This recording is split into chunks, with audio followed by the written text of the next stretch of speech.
In Iran, President Nicolás Maduro Moros and his counterpart Sayed Ebrahim Raisi led the ceremony for the delivery of an oil tanker built within the framework of the Comprehensive Bilateral Cooperation Agreement.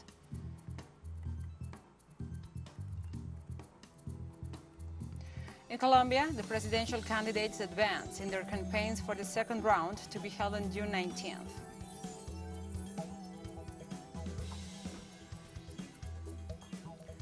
In the United States, hundreds of citizens marched in the Capitol to demand government action against the scourge of gun violence.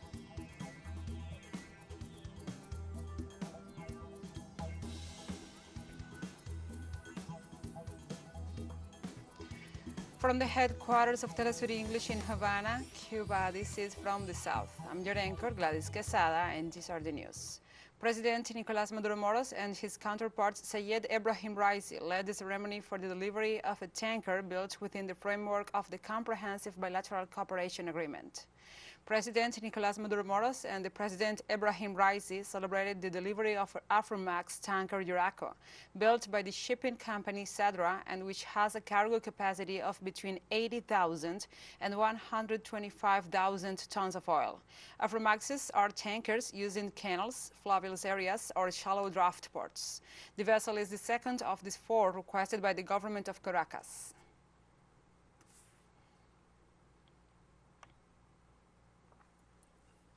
Iran and Venezuela have signed a 20-year cooperation agreement.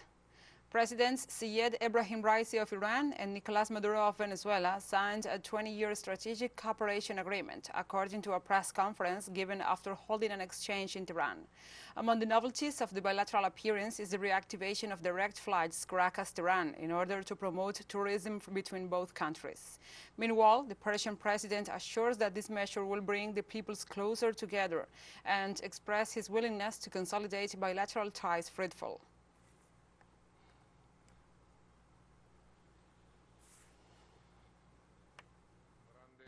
We have great areas of cooperation between Iran and Venezuela at the energy sector, oil, gas, refineries, petrochemicals, at the financial sector with the National Development Bank of Iran and Venezuela, and at the defense sector with the combination of productive capacity of Iran and Venezuela. During his speech in the framework of the meeting with his Iranian counterpart, the president of Venezuela, Nicolás Maduro Moros, informed about the execution of a direct flight that will connect both capitals in order to promote tourism and unity between the both nations. On July 18th, we'll start the direct flight Caracas-Tehran, which will promote tourism and the unity between our people.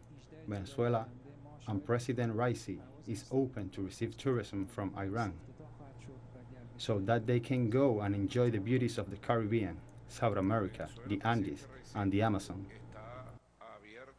During his speech, the Venezuelan president stressed that both nations are working to continue increasing technological cooperation in order to increase food production with their own resources in the Venezuelan soil. That is why the Minister of Agriculture, Wilmer Castro Soteldo, came to this visit in order to focus on two things. First, technological cooperation to produce more food in Venezuela, to learn from all this impressive experience, to continue increasing our food production with our own resources in Venezuelan soils. And the president of the Islamic Republic of Iran, Ebrahim Raisi, stressed the great capabilities and progress achieved with Venezuela in terms of cooperation and friendship between the two peoples.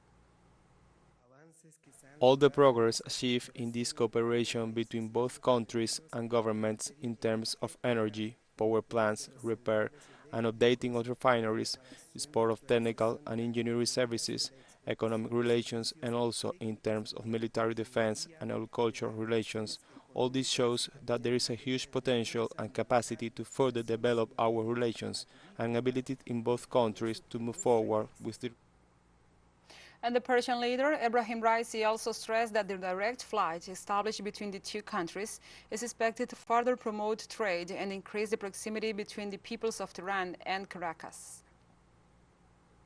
Point is the issue of the direct flight established between the two countries, which, in addition to increasing the movement between Tehran and Caracas, can help to further promote to bring economic and trade relations between the two countries to a growing point and also bring the two peoples even closer together. And teleSUR expands its signal with new satellite parameters. Since more than ever, the world connects to us and our stories are being heard in other farther away nations. These parameters are in place since June 1st in Latin America and the Caribbean, both in English and in Spanish, and quite soon further changes will be implemented for the signals in Europe, the Middle East and Africa. This new multi-platform will continue providing truthful content to oppose the hegemonic media's narrative and our faithfulness to our audience.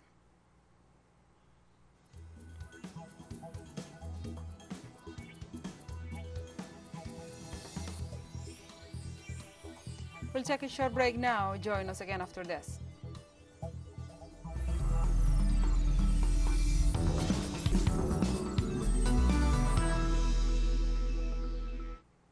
Welcome back. In Colombia, the presidential candidates advance in their campaigns for the second round. According to the most recent poll, the candidate of the historical pact coalition, Gustavo Petro, has 50.3% of support in the voting intention, whereas his contender, Rodolfo Hernández, has 46.3%. Meanwhile, the blank vote remains with a 5%. This shows, with 9 days to presidential elections, a trend of Petro maintaining an increase in voting intention, while Hernández, who achieved an unexpected rise in the polls of the first round, fails to maintain votes and even drops in the next ones.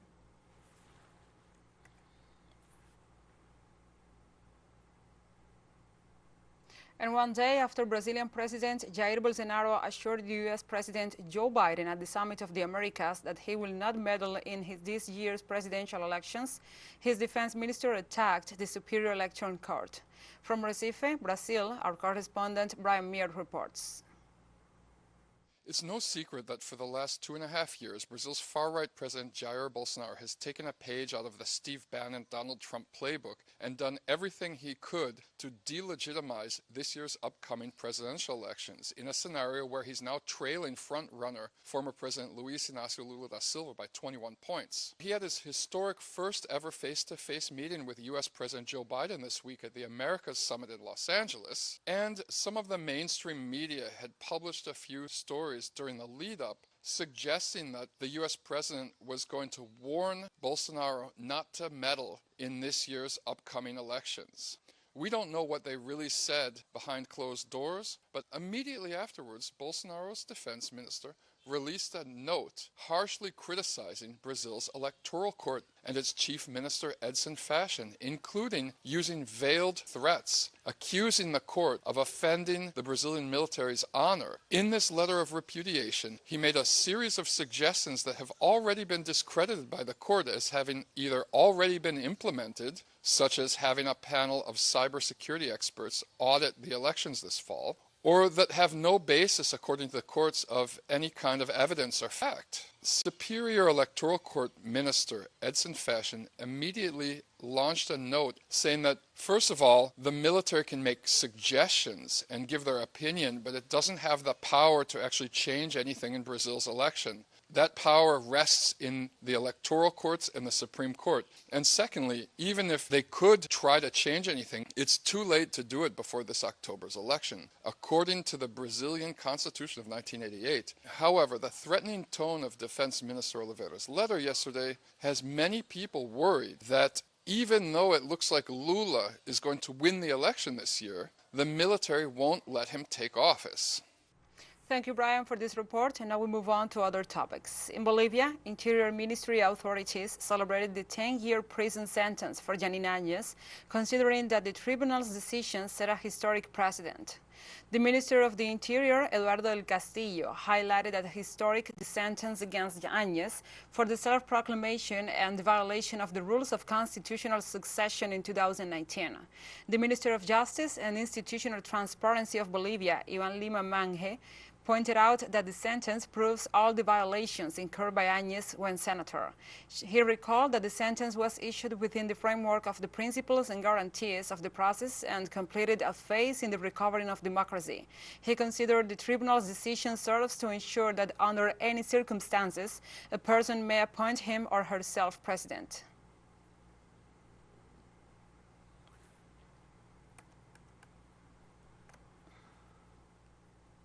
Mexican President Andrés Manuel López Obrador toured communities affected by Hurricane Agatha in the state of Oaxaca. When visiting the Mazunte community, López Obrador was met by some 600 people who thanked the president for taking an interest in the situation they are facing after Hurricane Agatha. López Obrador reminded those affected that they are not alone and said he will return to the town in the next few days with a local government action plan to support the victims. AMLO was accompanied by the state governor Alejandro Murat, by Defense Secretary Luis Crescencio Sandoval, and by the head of the Navy Rafael Ojeda Duran. At the end of the day, the Mexican president reiterated his commitment to the affected communities and announced that a survey had to be made to assist them in an efficient manner.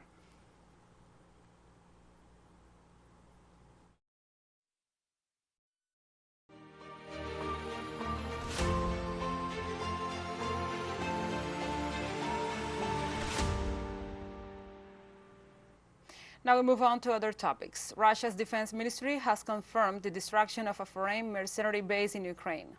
Russia's defense ministry spokesperson Igor Kinashenkov said Russian military forces have destroyed a mercenary base in the Adikiva region in the Kharkov province. He said the attack was carried out with high-precision air-launched missiles, which disabled the military facility. Kinashenkov said that since the start of the Russian military operation in Ukraine, Russian forces have destroyed 198 aircraft, 130 helicopters, 1,180 drones, 337 anti-aircraft missile systems, 3,503 armored combat vehicles, among other combat vehicles and weaponry.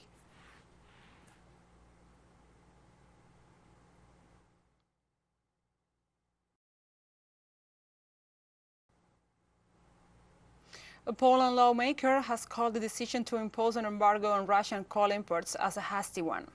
Paweł Pącilusk, a member of the civil coalition, said declaring a total embargo on all energy sources from Russia was a hasty decision that should have been given some extra thought, because of a sharp reduction in coal supplies will hit ordinary Polish citizens the hardest. He said it will take at least a year and a half for Poland to increase its own coal production. Late March, Poland announced it had decided to call off all energy imports from Russia, and on May 23rd, it decided to halt any deliveries of natural gas from Russia ahead of schedule, and already signed and enforced bilateral agreement foresaw such deliveries to continue till the end of 2022. That is up to 10 million cubic meters of Russian gas per year.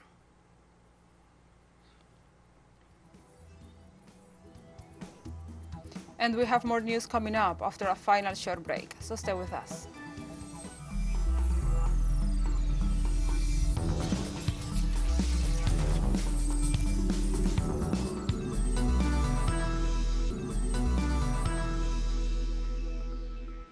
Welcome back to From the South. In the United States, hundreds of citizens marched in Washington, D.C. to demand government.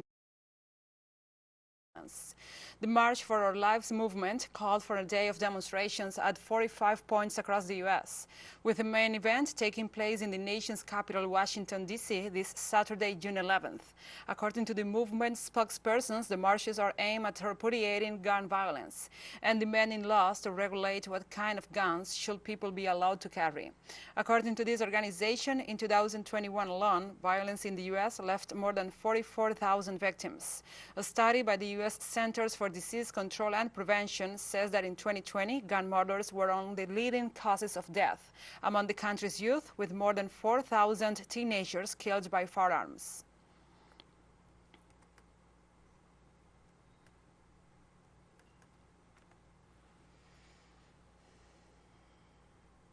In the United Kingdom, a judge approved an initiative aimed at deporting asylum seekers from Rwanda.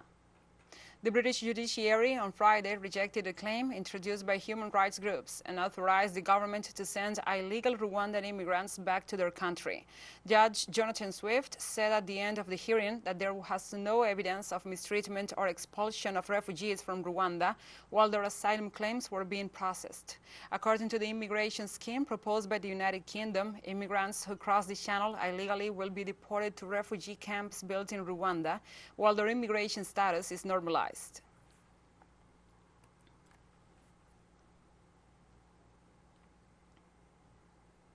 And the BRICS groups held on Friday its 12th meeting of Ministers of Economy and Trade. The bloc, comprising Brazil, Russia, India, China, and South Africa, agreed to strengthen cooperation in the development of multilateral trading systems, as well as in the digital economy, investment, sustainable development, and the supply chain stability. It also agreed to support the proposed reforms to the World Trade Organization. The meeting is preparatory to the 14th Summit of Heads of State and Government to be held this year.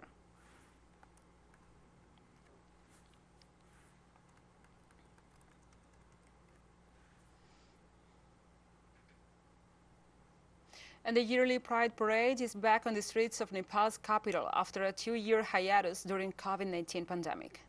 Hundreds walk on the streets of Kathmandu waving flags, holding signs, and shouting pro-LGBTQI+ slogans. Nepal has some of the most progressive policies on homosexuality in South Asia, but the law still does not allow for gay marriage. It introduced a transgender category for citizenship certificates in 2013, and passports must also include a third gender category. Despite this progress, discrimination and bureaucratic hurdles still complicate matters for some, like the transgender community. Attendees at this year's Pride Parade hope to raise awareness on equal rights. Syrian government reported that one of the runways at Damascus International Airport was left inoperable after an Israeli bombing. The Syrian Ministry of Transport informed in a statement that the civil aviation and the respective national companies are working to repair the significant damage. It also specified that the traffic, which was suspended, will resume once the works are completed and the airport security is guaranteed. According to local media, the attack perpetrated by Israel left one civilian wounded. Regarding the attacks, the Syrian Minister of Foreign Affairs, Faisal al-Mogdad, declared that his country will defend itself from the Israeli aggression by all legitimate means.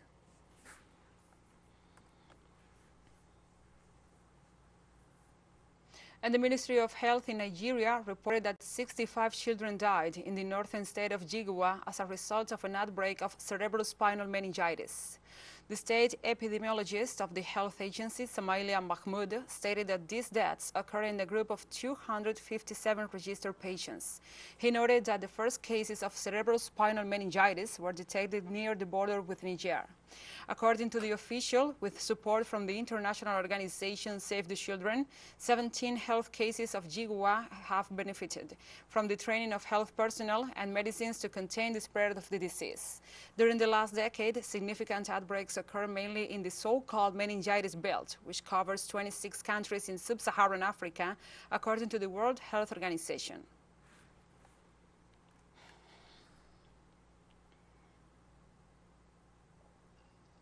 Ethiopia expressed interest in resuming talks with Egypt and Sudan on the Blue Nile Dam, which is expected to be Africa's largest hydroelectric power plant. The multi-billion-dollar project is expected to bring electricity to millions of off-grid Ethiopians, but Sudan and Egypt fear it will reduce the amount of water they receive from the Nile River. Several past rounds of negotiations among Ethiopia, Egypt, and Sudan have failed. Egypt fears a quick filling of the dam will reduce its share of Nile waters and seeks a binding legal agreement in case of a dispute. In February this year, Ethiopia said it had begun producing power from one unit of the dam. Earlier on Friday, the Foreign Ministry spokesperson Dina Mufti told reporters the third filling of the dam is on schedule this year.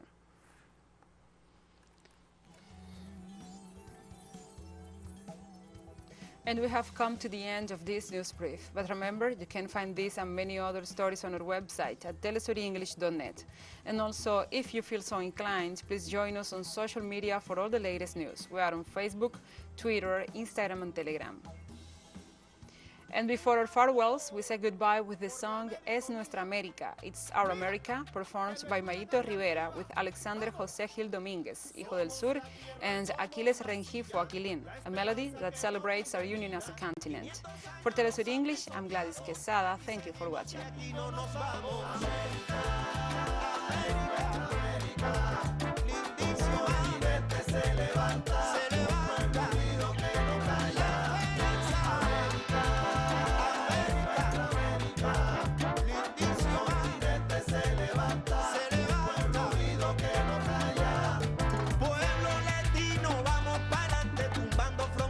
Somos gigantes, nadie se rinde, vamos para arriba, esa tierra es tuya y también es sumiso, guerrero y solidario.